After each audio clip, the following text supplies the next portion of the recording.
কখন বুঝবেন আপনি ম্যাচিউর? যখন বুঝতে পারবেন জগতের কোনো কিছুই কখনো কারো জন্য থেমে থাকে না। যখন অন্যের উপর আশা করা ছেড়ে দিয়ে নিজের দায়িত্ব শতভাগ নিজে পালনে সচেষ্ট হবেন। যখন বুঝবেন প্রত্যেকে তার নিজের অবস্থান থেকে ঠিক, শুধু ঝামেলা এড়ানোর জন্যই যখন চুপ থাকবেন। গাধা শ্রেণীর লোকদের সাথে তর্কে নামা শতভাগ পরিহার করবেন।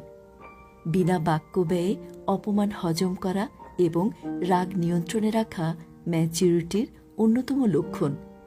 নিজেই একটা কিছু ভাবা বন্ধ হবে যখন, নিজের ভুল বুঝতে পারা এবং তা স্বীকার করার অভ্যাস হবে যখন শো অফ করা বন্ধ হবে, যখন বুঝবেন নিজের সমস্যা অন্যকে জানানোর মতো বোকামি আর নেই, কেউ সমাধান করবে না, সহানুভূতিতে কিচ্ছু যায়